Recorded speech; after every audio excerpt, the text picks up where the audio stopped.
नमस्कार, स्वागत है आप सभी का हमारे YouTube channel KCB Z classes में। मैं पवन चौधरी।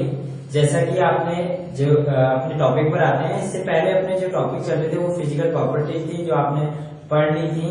उसके अंदर आपने मेल्टिंग पॉइंट, बॉइलिंग पॉइंट पढ़ लिया, आपने फ्लैम टेस्ट पढ़ लिया, आपने फोटोइलेक्ट्रिक इफेक्ट पढ़ लिया और उससे पहले आपने एटॉमिक साइज है वो भी पढ़ ली। एटॉमिक साइज, आयोनाइजेशन एनर्जी है वो भी आपने पढ़ ली है।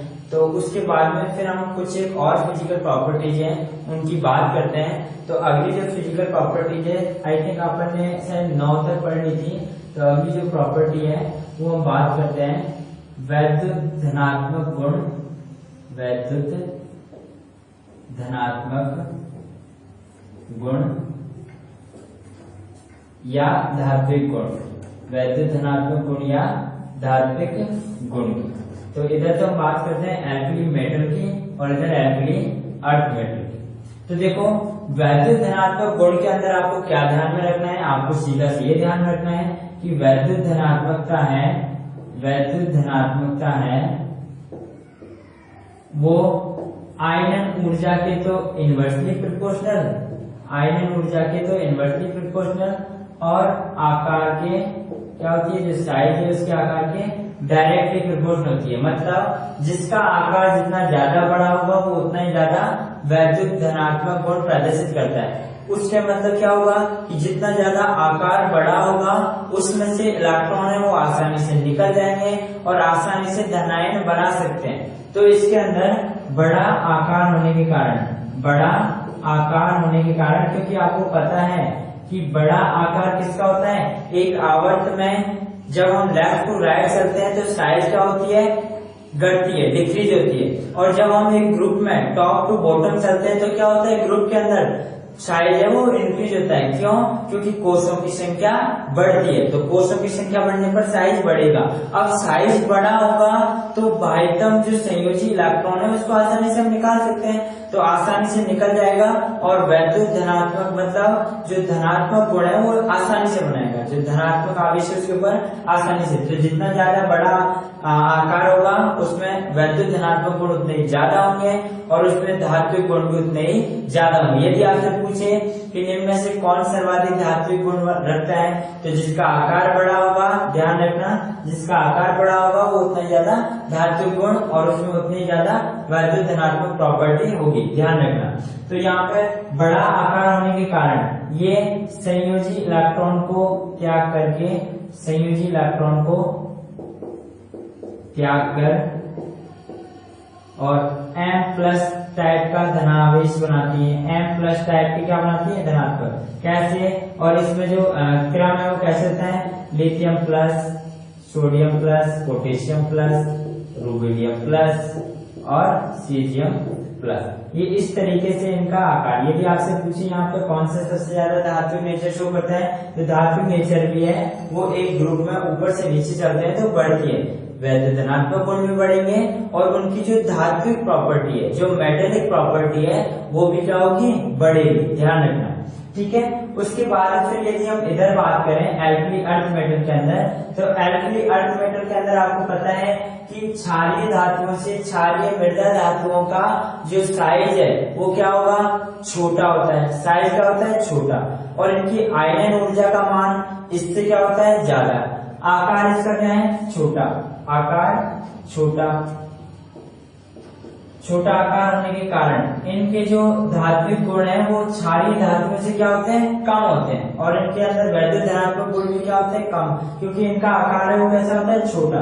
तो छोटे आकार इलेक्ट्रॉन को आसानी से नहीं निकाल पाते। तो इनकी जो होते तो ग्रुप में ऊपर से नीचे इनके भी बढ़ते हैं लेकिन इनसे कम होते हैं। इनमें जो वैद्युत धनात्मक गुण और धात्विक प्रॉपर्टी है वो ज्यादा होती है क्षारीय मृदा धातुओं से। तो हम इधर भी यदि बात करें कि इधर क्रम क्या होगा धात्विक गुणों का या इसका, तो इधर भी बेरिलियम, मैग्नीशियम, कैल्शियम, स्ट्रोंशियम और बेरिलियम, इधर भी ये बढ़ता जाता है, ठीक है। तो ये बात इधर दोनों के अंदर अप्लाई होती है कि वैद्युत धनात्मक गुण किधर बढ़ेंगे, तो वैद्युत धनात्मक गुण ऊपर से नीचे टॉप से बॉटम में चलते हैं। तो ग्रुप में जो साइज बड़ा होगा, साइज बड़ा होगा तो उसके संयोजी इलेक्ट्रॉन को आसानी से निकाल सकते हैं और जो आसानी से निकल जाएगा तो वो धनावेश ज्यादा मात्रा में है। धनावेश जल्दी से बनाएगा, तो इसके संयोजी कोष में एक ही इलेक्ट्रॉन होता है, इसलिए आसानी से निकल जाता है। यहीं पे हम बात करते हैं आपकी अगली जो प्रॉपर्टी, फिजिकल प्रॉपर्टी, वो चालकता की बात करते हैं।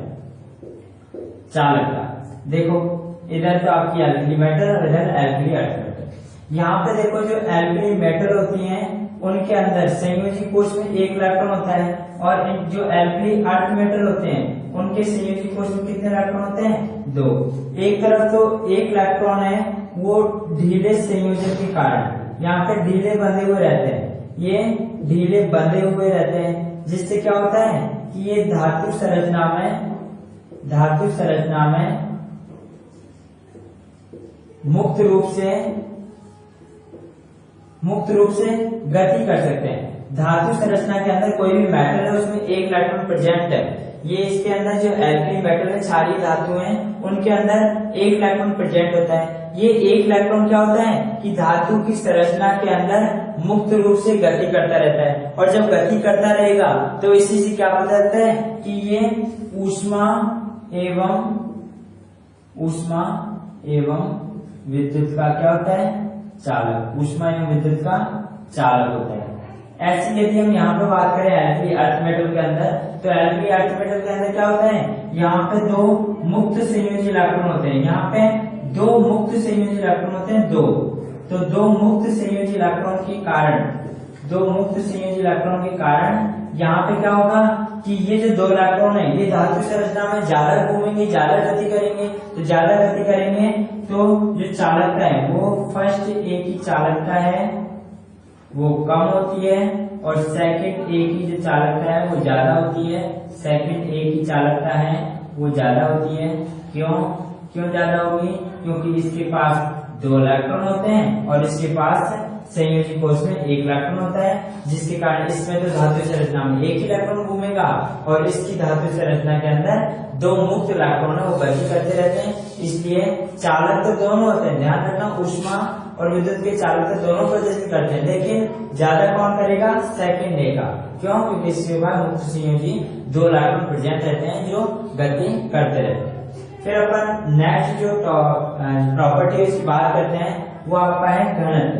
तो आपको ये दोनों ध्यान रखने हैं, एक तो किसका घनत्व संयोजी, ये भी आपके इम्पोर्टेंट होता है कि किसमें आपके धातु गुण ज्यादा होंगे, किसमें कम होंगे, तो आपको ये भी ध्यान रखना है, ठीक है।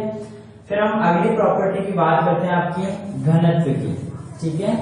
घनत्व की बात करते हैं तो देखो अगली आपकी 12वीं जो प्रॉपर्टी है उसकी बात करते हैं घनत्व, डेंसिटी। घनत्व की बात करते हैं डेंसिटी की। तो देखो आपको पता है कि डेंसिटी बराबर क्या होता है? द्रव्यमान बटे आयतन। द्रव्यमान बटे आयतन। घनत्व बराबर क्या होता है? द्रव्यमान बटे आयतन। मास बटे v। d बराबर होता है m बटे v। तो यहाँ पे आपको ये ध्यान रखना है कि द्रव्यमान और आयतन जो घनत्व है वो आयतन के तो व्युत्क्रमानुपाती, जो आपका डेंसिटी है वो मास के तो समानुपाती, और घनत्व है वो आयतन की क्या होता है? व्युत्क्रमानुपाती होता है। तो इससे क्या पता चल रहा है आपको कि यदि आयतन बढ़ेगा, यदि किसी भी जो तत्व है क्षारीय, इधर तो मैं बात करता हूँ एल्कली मेटल और इधर एल्कली अर्थ मेटल, यदि हम बात करें कि यहाँ पे कि आयतन जब बढ़ेगा, जब क्षारीय धातु है मतलब उनका आकार बढ़ेगा। आयतन का मतलब वॉल्यूम, वॉल्यूम मतलब आकार। यदि आकार बढ़ेगा तो घनत्व क्या होगा? कम होगा। ध्यान रखना कि आकार बढ़ेगा तो घनत्व क्या होगा? कम। और यहाँ पे इसी के साथ में यदि द्रव्यमान बढ़ेगा तो घनत्व क्या होगा? बढ़ेगा।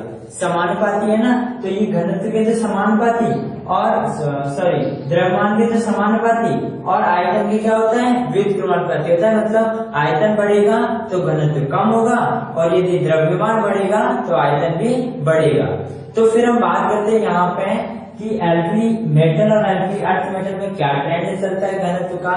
तो ध्यान दो कि सबसे पहले तो हम ये बात करते हैं कि एक आवर्त के अंदर इनका आकार बड़ा होने के कारण, क्षारीय धातुओं का आकार बड़ा होने के कारण इनके अपने आवर्त में क्या होता है? घनत्व वो कम होते हैं। घनत्व कम होते हैं, इनके घनत्व अपने आवर्त में क्या होते हैं? कम होते हैं। क्यों? क्यों कम होते हैं? क्योंकि जो आयतन बढ़ेगा तो यहाँ पे घनत्व क्या होगा? कम होगा। ठीक है। यदि हम बात करें कि जैसे घनत्व अब आयतन के साथ में कौन बढ़ रहा है? द्रव्यमान बढ़ रहा है। तो यहाँ पे क्या बात करते हैं कि आयतन के साथ साथ में द्रव्यमान में भी वृद्धि होती है। आयतन के साथ में द्रव्यमान में भी वृद्धि होती है। कैसे?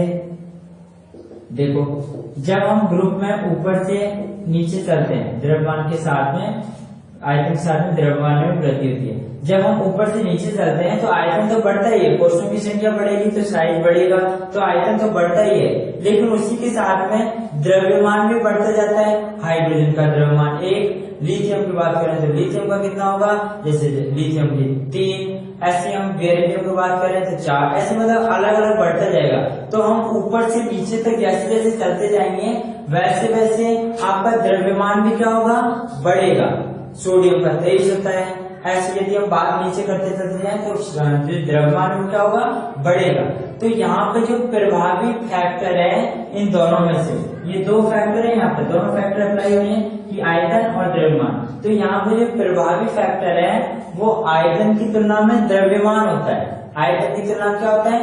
द्रव्यमान। इसलिए यहाँ पे जो घनत्व है वो वर्ग में ऊपर से नीचे चलने पर घनत्व का क्रम क्या होगा? ऊपर से नीचे चलने पर बढ़ते हैं। तो यहाँ पे लिथियम का कम, फिर आपका देखो यहाँ पे एक ट्रेंड चलता है, होना तो ये चीजें कि लिथियम, सोडियम, पोटेशियम, फिर रूबिडियम और फिर सीजियम, ये होना चाहिए था। लेकिन क्या होता है कि पोटेशियम का साइज सोडियम से एक्सेप्शनली बहुत ज्यादा बढ़ जाता है। पोटेशियम का साइज सोडियम से एक्सेप्शनली बहुत ज्यादा बढ़ जाता है, अपवाद स्वरूप बहुत ज्यादा बढ़ जाता है। पोटेशियम का जो साइज है वो अपवाद स्वरूप ज्यादा बढ़ जाता है, और साइज जब ज्यादा बढ़ेगा तो इसका घनत्व क्या होगा? कम होगा। तो यहाँ पे पोटेशियम का आकार बहुत ज्यादा बढ़ने के कारण इसका घनत्व वो सोडियम से क्या हो जाता है? कम। होना तो चाहिए था कि सोडियम आना चाहिए था, लेकिन क्या होता है पहले पोटेशियम आता है, सोडियम का घनत्व है वो पोटेशियम से ज्यादा हो जाता है। ये आपको ध्यान रखना है, ये अपवाद है और अपवाद में से क्वेश्चन पूछे जाते हैं, इसलिए आपको ध्यान रखना है। और उसके बाद में फिर आपके सोडियम के बाद में फिर आपका रूबिडियम और फिर सीजियम। तो आपको ये ट्रेंड है वो ऐसे ध्यान रखना है कि यहाँ पे, और ध्यान रखने वाली कौन सी चीज है, बस ये इसको ज्यादा ध्यान रखना है कि पोटेशियम और सोडियम में से पोटेशियम का जो साइज है वो अपवाद स्वरूप सोडियम से बहुत ज्यादा बढ़ जाता है, जिसके कारण इसका घनत्व है वो सोडियम से कम हो जाता है। ठीक है। तो ये दूसरी यदि हम इधर बात करें एल्फी अर्थमैटर के अंदर, तो इधर भी क्या होता है कि क्षार धातुओं की तुलना में क्षारीय मृदा धातुओं का आकार क्या होता है? थोड़ा कम होता है। आकार कम होगा तो इसमें क्या होता है? जब आकार कम होगा तो इसके घनत्व क्या होंगे कि इससे थोड़े ज्यादा होंगे। ज्यादा होंगे तो अपने क्या पता है कि ऊपर से नीचे चलेंगे तो साइज बढ़ेगा। साइज बढ़ेगा तो हम जैसे बात कर रहे थे कि यहाँ पे भी घनत्व है वो ऐसे बढ़ने चाहिए थे, लेकिन यहाँ पे क्या आपको ध्यान रखना है कि क्षारीय मृदा धातुओं के अंदर एक्सेप्शन है, और आपको ध्यान ही रखना है ये एक्सेप्शन क्या है कि इसके अंदर जो ट्रेंड चलता है वो क्या चलता है कि यहाँ पे जैसे बेरिलियम, यहाँ पे ये होता है कि बेरिलियम से और कैल्शियम तक तो ये घनत्व कम होते हैं, बेरिलियम से और कैल्शियम तक घनत्व कम होते हैं, उसके बाद में फिर वापस से बढ़ते हैं। तो मैं कहता हूँ कि बेरिलियम से और कैल्शियम तक कम होते हैं, तो बेरिलियम का सबसे ज्यादा हो गया, मैग्नीशियम का उससे कम हो गया और कैल्शियम का उससे कम हो गया। उसके बाद में फिर ये वापस से बढ़ते हैं, तो वापस से बढ़ेंगे कि तो कैल्शियम के बाद में कौन? स्ट्रोंशियम और फिर बेरियम। तो यहाँ पे आपको ये ध्यान रखना है कि ये किसकी वजह से है, ये इनके बीच में जो क्लोज पैकिंग होती है उसके कारण ये ऐसा हो जाता है। क्लोज पैकिंग है उसके कारण ये ऐसा होता है। आपको अक्सर में ऐसे ध्यान रखना है कि बेरिलियम से और कैल्शियम तक तो पहले घनत्व कम होते हैं, उसके बाद में स्ट्रोंशियम और बेरियम का घनत्व बढ़ता है। सीधा से क्वेश्चन पूछेगा आपसे, 4 ऑप्शन मिलेंगे यहाँ से, पूछेगा कि निम्न में से किसका घनत्व ज्यादा है और किसका कम, या तो ऐसे पूछेगा या फिर सीधा सीधा क्रम पूछेगा कि निम्न में से घनत्व का सही बढ़ता हुआ या घटता हुआ क्रम क्या है। तो आपको अंदर ये ध्यान रखना है कि बेरियम से और कैल्शियम तक तो घटते हैं पहले, और फिर स्ट्रोंशियम और बेरियम के बढ़ते। तो सबसे कम यदि घनत्व पूछे तो किसका होगा, कैल्शियम का घनत्व सबसे कम और बेरियम का घनत्व वो सबसे ज्यादा, इसका तो मैक्सिमम और इसका घनत्व कैसा होगा, मिनिमम होगा। ये आपको ध्यान रखना है, ठीक है। ये आपका घनत्व की बात होती है। फिर हम नेक्स्ट जो प्रॉपर्टी की बात करते हैं, उसके अंदर आपके हाइड्रेशन एनर्जी की बात करते हैं कि हाइड्रेशन एनर्जी है वो क्या होगी, जल योजन ऊर्जा है वो क्या होगी। तो घनत्व बराबर आपने देख लिया कि घनत्व किसका ज्यादा होगा किसका कम होगा। एक तो आपको सोडियम और पोटेशियम के अंदर ध्यान रखना है और एक आपको बेरिलियम मैग्नीशियम कैल्शियम तक कम होते हैं और स्ट्रोंशियम बेरियम तक बढ़ता है, तो आपको वो ध्यान रखना है। फिर देखो आगे जो अपनी नेक्स्ट प्रॉपर्टी है 13वीं, उसकी बात करते हैं हाइड्रेशन एनर्जी। हाइड्रेशन एनर्जी की बात करते हैं जलयोजन ऊर्जा। जलयोजन ऊर्जा देखो जलयोजन ऊर्जा है वो सिंपल से आपको पहले तो ये ध्यान में रखना है कि ये साइज के तो इनवर्सली प्रोपोर्शनल, साइज के तो इनवर्सली प्रोपोर्शनल और चार्ज के डायरेक्टली प्रोपोर्शनल होती है। आयन का आवेश घनत्व, आयन के आवेश घनत्व के डायरेक्टली प्रोपोर्शनल होती है। मतलब जिस आयन के ऊपर चार्ज ज्यादा होगा, चार्ज डेंसिटी ज्यादा होगी। चार्ज डेंसिटी का मतलब क्या होता है, घनत्व। जैसे आपने फ्लोरीन और क्लोरीन के अंदर जब आपने इलेक्ट्रॉन बंधता पढ़ी थी तो आपने वहां भी पढ़ा था कि फ्लोरीन के अंदर जो आवेश घनत्व है वो क्या होता है, कम होता है और क्लोरीन के अंदर जो आवेश घनत्व है वो क्या होता है, ज्यादा। इसलिए क्लोरीन की इलेक्ट्रॉन एफिनिटी ज्यादा होती है फ्लोरीन से।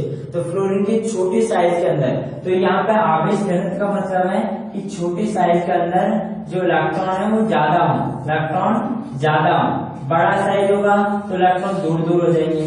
आवेश का घनत्व, डेंस इलेक्ट्रॉन है वो कहाँ होंगे, डेंस चार्ज कहाँ होगा, इसका मतलब ये है, ठीक है। तो देखो फिर अपन बात करते हैं यहाँ पे कैसे। तो ये तो चार्ज के तो डायरेक्टली प्रोपोर्शनल और किसके, ये आपको ध्यान ही रखना है कि चार्ज के तो डायरेक्टली प्रोपोर्शनल और साइज के आकार के, परमाणु आकार के क्या होगा, व्युत्क्रमानुपाती होता है। तो यहाँ पे जैसे हम बात करते हैं कि ये तो आपका लिथियम, सोडियम, पोटेशियम, रुबिडियम और ये सीजियम। और यदि ये तो इधर एल्कली मेटल और इधर एल्कली अर्थ मेटल की यदि बात करें तो इसके अंदर आपको बेरिलियम, मैग्नीशियम, कैल्शियम, स्ट्रोंशियम और बेरिलियम। यहाँ पर बात करेंगे हाइड्रेशन एनर्जी की। तो हाइड्रेशन एनर्जी क्या होगी कि जब हम कोई भी परमाणु से इलेक्ट्रॉन को निकाल देंगे तो वो चार्जिंग फॉर्म में आ जाएगा, चार्ज फॉर्म में आएगा, ठीक है। तो यहाँ पे देखो जब हम यहाँ से एक एक इलेक्ट्रॉन को निकाल देते हैं तो ये जो इनका जो साइज होता है वो क्या होता है, Li+, Na+, K+, Rb+ और Cs+। इधर भी यहाँ पे Be+2, Mg+2, Ca+2, Sr+2 और Ba+2।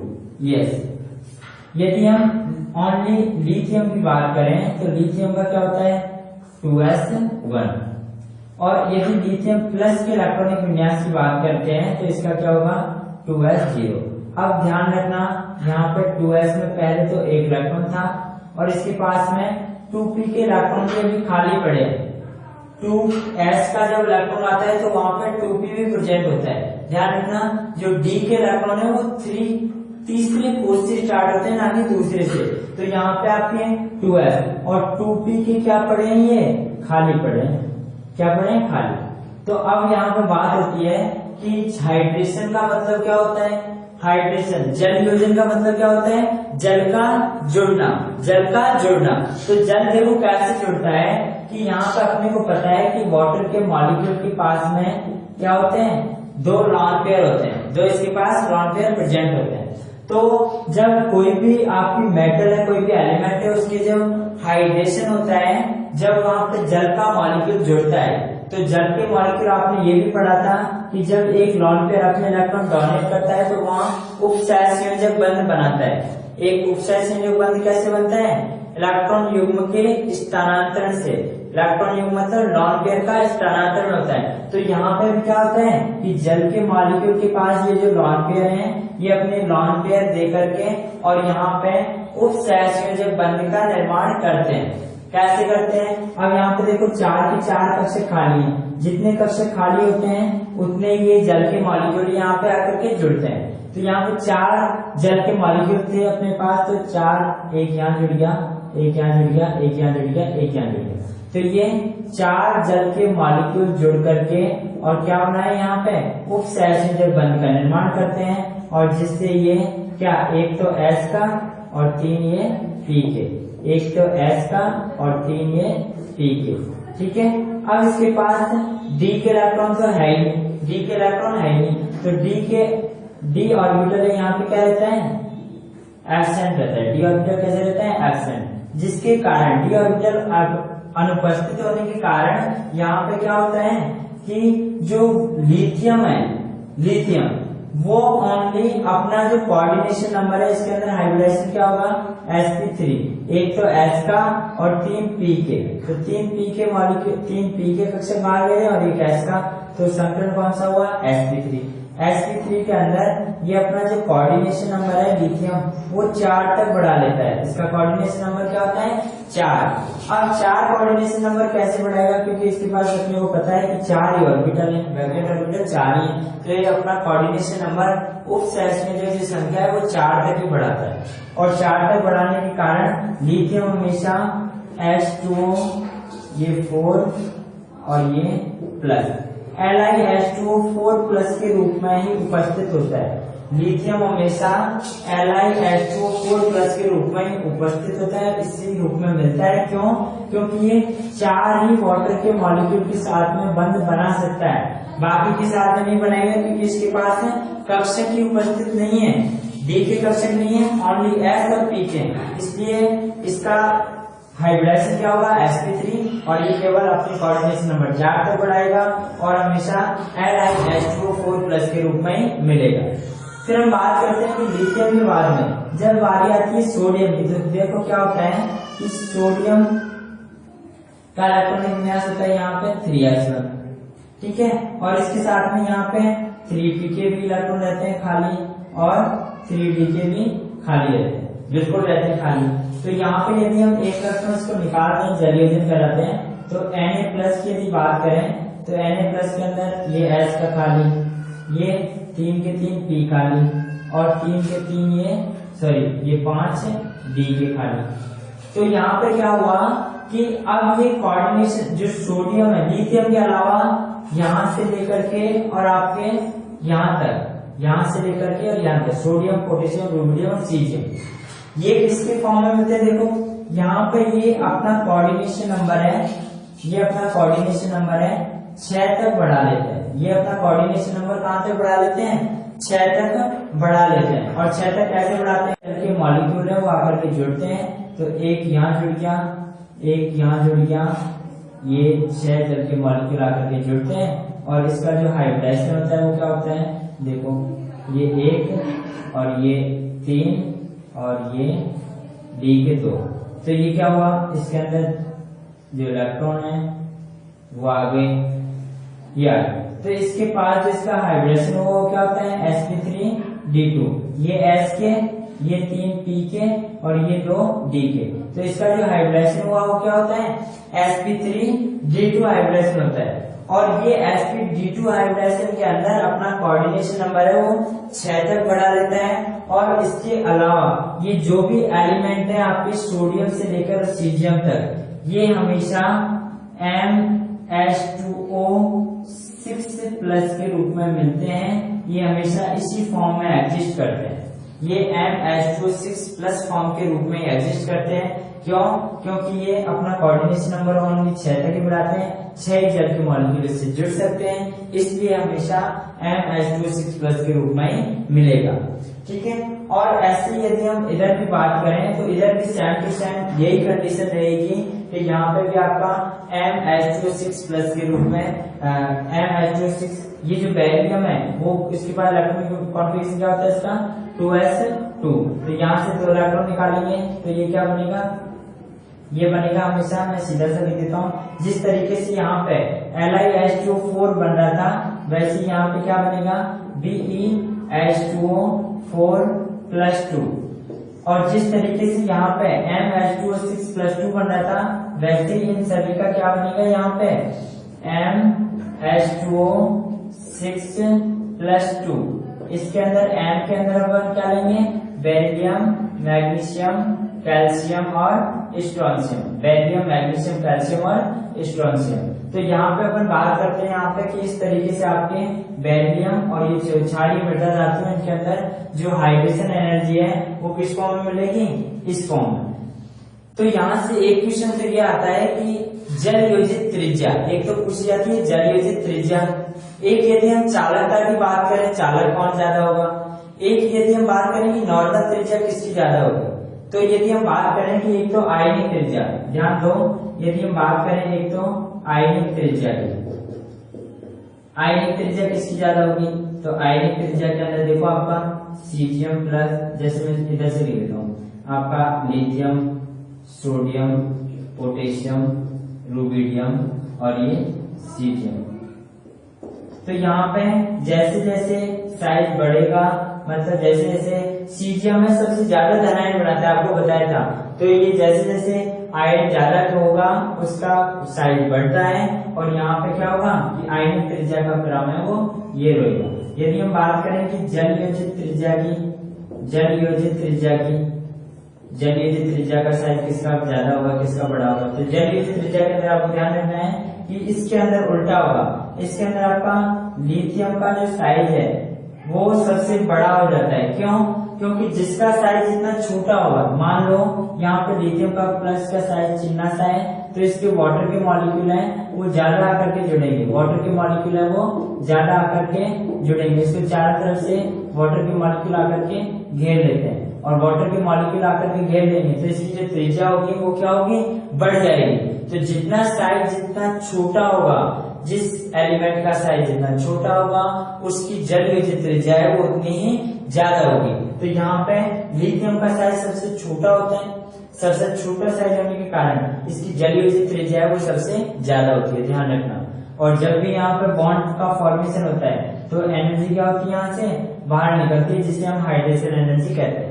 हाइड्रेशन एनर्जी किसे कहेंगे, कोई भी एलिमेंट, कोई भी मैटर जब जिससे एज वाटर के मॉलिक्यूल आकर के जुड़ते हैं, तो वाटर के मॉलिक्यूल आकर के जब जुड़ते हैं तो इनके बीच में बॉन्ड का फॉर्मेशन होता है। इस बॉन्ड के फॉर्मेशन से जो एनर्जी रिलीज होती है, जो ऊर्जा निकलती है, उसे हम कहते हैं जल योजन ऊर्जा या हाइड्रेशन एनर्जी कहते हैं। यहाँ पे जल योजित त्रिज्या की यदि बात करें तो लिथियम, फिर आपका सोडियम, फिर पोटेशियम, फिर रुबिडियम और फिर सीजियम। ध्यान रखना, यहाँ से भी क्वेश्चन पूछा जाता है कि किसकी जल योजित त्रिज्या का मान या जल योजित त्रिज्या का क्रम क्या होगा। तो यहाँ पे जो जल योजित त्रिज्या है इसका क्रम ये रहे। एक हम बात करें कि यदि चालकता की बात करें, चालक की त्रिज्या क्या होगी। देखो यदि चालक की बात करें तो इसके अंदर आपको ध्यान रखना है कि आपको लिथियम का साइज छोटा होता है, छोटे साइज से जो जल के अणु वो ज्यादा बढ़ जाते हैं, ज्यादा बढ़ जाएंगे तो ये बताओ कि ज्यादा ये साइज बड़ा हो गया, इससे जल के अणु है वो बहुत ज्यादा जुड़ गए, बहुत ज्यादा जुड़ गए तो ये भारी हो गया। अब भारी हो गया तो इसको चालन करने में ये चलायमान कम हो जाता है। जब ये भारी हो गया, इससे जल के मॉलिक्यूल बहुत ज्यादा जुड़ गए तो ये क्या होगा, इसमें धारा प्रवाह कम होगा, इसमें धारा का प्रवाह भी कम होगा और ये चालन भी कम करेगा, क्योंकि इससे वाटर के मॉलिक्यूल है वो ज्यादा जुड़ गए। तो वाटर के मॉलिक्यूल ज्यादा जुड़ने के कारण और इसके जो चलायमान की प्रवृत्ति है, चलायमान ये कम हो जाता है, इसकी गति कम हो जाती है, धारा प्रवाह कम हो जाता है, इसका धारा प्रवाह भी क्या हो जाता है, कम हो जाता है। धारा प्रवाह यहाँ पे क्या हो जाता है, कम। तो यहाँ पे यदि हम बात करें चालक की त्रिज्या की, तो यहाँ पे क्या होगा कि सीजियम का साइज, जो सीजियम की जो त्रिज्या है, चालक की त्रिज्या वो सबसे ज्यादा होगी। क्यों? क्योंकि जिसका साइज बड़ा होगा उससे वाटर के मॉलिक्यूल कम जुड़ेंगे, तो वो उसमें धारा प्रवाह ज्यादा होगा, और जिसका साइज छोटा वो ज्यादा भारी हो जाता है जल के मॉलिक्यूल ज्यादा जुड़ने के कारण, इसलिए वो गतिमान कम होता है। और वैद्युत क्षेत्र में यदि उसकी गति की बात करें तो कम होता है, कम गति कर पाता है, इसलिए धारा प्रवाह भी वहां पे कम होता है। तो यहाँ पे सीजियम प्लस, फिर यदि बात करें रुबिडियम प्लस, और फिर यदि बात करें पोटेशियम प्लस, ये Na प्लस और ये Li प्लस, ये यहाँ पे Li प्लस। तो ये तीनों त्रिज्याओं के आपको मान है वो ध्यान रखने हैं कि ये चालकता की त्रिज्या है कि जिसका साइज बड़ा होगा उससे वाटर के मॉलिक्यूल कम जुड़ पाते हैं, कम जुड़ेंगे तो धारा प्रवाह ज्यादा होगा, और वैद्युत क्षेत्र में जो गति है वो भी क्या होगी, ज्यादा, इसलिए चालकता ये ज्यादा प्रदर्शित करते हैं। ठीक है, ध्यान रखना। तो ये आपकी हाइड्रेशन एनर्जी की बात होती है। उसके बाद में हम बात करते हैं, ये बस आपको फैक्टर की ध्यान रखना है कि हाइड्रेशन एनर्जी डिपेंड करेगी साइज के व्युत्क्रमानुपाती और आयन के आवेश घनत्व के ऊपर। लिथियम के ऊपर आवेश घनत्व क्या होगा, ज्यादा होगा। क्यों? क्योंकि इसका साइज है वो छोटा सा है, छोटे साइज के अंदर जो इलेक्ट्रॉन है वो पास पास में होते हैं, इसलिए इसका आवेश घनत्व क्या होता है, ज्यादा। तो चार्ज के तो डायरेक्टली प्रोपोर्शनल और साइज के व्युत्क्रमानुपाती होते हैं। जिसका साइज छोटा उसके हाइड्रेशन एनर्जी ज्यादा, और जिसका साइज बड़ा उसकी हाइड्रेशन एनर्जी का मान उतना ही कम होगा। ठीक है, ये ध्यान रखना। फिर हम एक और प्रॉपर्टी की बात करते हैं, आपकी अगली प्रॉपर्टी है वो बात करते हैं। देखो उसके अंदर आपको क्या ध्यान में रखना है, देखो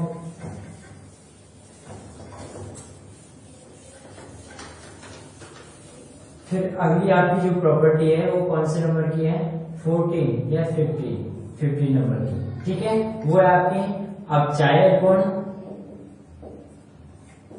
अपचायक गुण या अपचायक प्रवृत्ति। अपचायक गुण या अपचायक प्रवृत्ति की यदि हम बात करें तो देखो अपचायक गुण या अपचायक प्रवृत्ति रिड्यूसिंग नेचर की यदि बात करें तो इसके अंदर सबसे पहले तो आपको ये ध्यान में रखना है कि अपचायक प्रवृत्ति या अपचायक गुण है वो किसके ऊपर डिपेंड करता है, तो वो होता है आपके मानक अपचयन विभव के व्युत्क्रमानुपाती होते हैं। मानक अपचयन विभव के व्युत्क्रमानुपाती होता है। यहाँ पे यदि हम बात करें कि प्रबल अपचायक प्रवृत्ति के लिए, प्रबल अपचायक प्रवृत्ति के लिए कौन कौन सी कंडीशन होती हैं, आपको इम्पोर्टेंट है जो कंडीशन है उनको ध्यान में रखना कि प्रबल अपचायक प्रवृत्ति के लिए आपको क्या ध्यान में रखना है। देखो प्रबल अपचायक प्रवृत्ति की यदि बात करेंगे तो इसके अंदर आपको सबसे पहले तो ये ध्यान रखना है low sublimation energy, low sublimation energy. Second चीज low ionisation energy, low ionisation energy. और इसके अंदर थर्ड बात करते हैं हम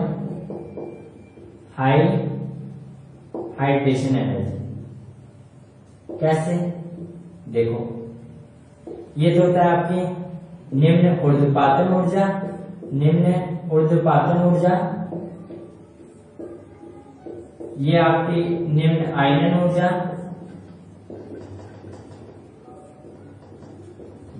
निम्न आयनन ऊर्जा। ठीक है, अब ये कैसे कंडक्ट होती है, देखो सबसे पहले तो आपको ये ध्यान में रखना है कि यहाँ से जब कोई भी मेटल से इलेक्ट्रॉन निकलता है, इलेक्ट्रॉन रिलीज होता है M+ और ये इलेक्ट्रॉन रिलीज होता है तो ये ऑक्सीडेशन होता है। आपको क्या होता है, ऑक्सीडेशन। ठीक है, यहाँ पर हम बात करें कि निम्न सब्लिमेशन क्या होता है।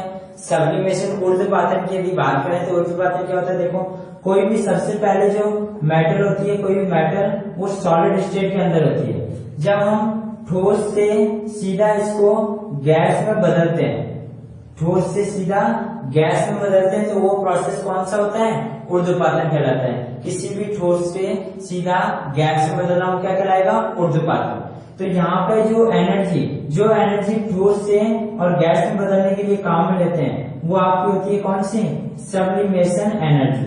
ठीक है, सब्लिमेशन एनर्जी। फिर यदि हम आपने आयनन ऊर्जा पढ़ा था कि किसी विलगित गैस के परमाणु से एक इलेक्ट्रॉन को बाहर निकालने के लिए जो आवश्यक ऊर्जा होती है वो कहलाती है आपकी आयनन ऊर्जा। तो एक विलगित गैस के परमाणु है, इससे एक इलेक्ट्रॉन को बाहर निकालने के लिए जो आवश्यक ऊर्जा है वो क्या कहलाती है आपकी आयनाइजेशन एनर्जी कहलाती है, आयन ऊर्जा कहलाती है। तो ये तो ठोस से गैस में बदला, गैस से फिर ये आयन में बदला, ठीक है, यहाँ से इलेक्ट्रॉन को निकाला, ये आयन ऊर्जा। और फिर हम बात करते हैं कि यदि एक जो आपके ये आयन बना, इसके अंदर यदि हम जल ऐड कर देते हैं, इसका जल वियोजन करवा देते हैं, तो ये M+ और गैस से किस में बदल जाता है, एक्वस कंडीशन में बदल जाता है, द्रव कंडीशन में बदल जाता है, जलीय कंडीशन में बदल जाता है। तो यहाँ पे ये जो ऊर्जा कहलाती है वो कहलाती है आपकी हाइड्रेशन एनर्जी, ये कहलाएगी हाइड्रेशन एनर्जी। तो यहाँ पर आपको क्या ध्यान में रखना है कि जब ठोस से गैस में बदला, ठोस से गैस में बदला तो उसके लिए कम ऊर्जा की जरूरत पड़ती है। ठोस से जब गैस में बदल रहा है तो निम्न ऊर्ध्वपातन ऊर्जा जो आपकी प्रबल अपचायक प्रवृत्ति के लिए जो कंडीशन है वो क्या है, प्रबल अपचायक कब होगा, वो जब एक तो उसके अंदर लॉस सब्लिमेशन एनर्जी हो, और जब ये आयन ऊर्जा है ये भी क्या हो, ये भी कम हो, और जो हाइड्रेशन एनर्जी वो क्या हो, ज्यादा हो, हाइड्रेशन एनर्जी क्या हो, ज्यादा हो। जब भी वो क्या हो सकता है, प्रबल अपचायक प्रवृत्ति शो करता है, प्रबल अपचायक होता है। तो ये कंडीशन आपको ध्यान में रखनी है कि निम्न ऊर्ध्वपातन ऊर्जा, निम्न आयन ऊर्जा और अधिक जल योजन ऊर्जा जब होगी तभी वो प्रबल अपचायक प्रवृत्ति शो करता है, ठीक है।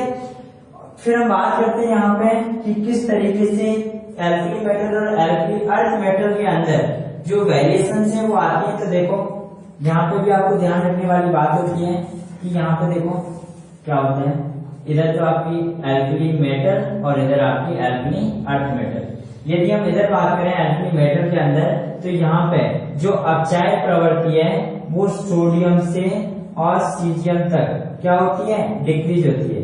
सोडियम से सीजियम तक बढ़ती है, सोडियम से सीजियम तक बढ़ती है अपचायक प्रवृत्ति। क्यों, जो मानक अपचयन विभव है वो क्या होता है, मानक अपचयन विभव। अपचयन का मतलब होता है कि इलेक्ट्रॉन निकलना, ठीक है, इलेक्ट्रॉन का निकल, जब अपचयन विभव की बात होगी मतलब इलेक्ट्रॉन वहां से निकलते हैं, इलेक्ट्रॉनों का त्यागना, ठीक है।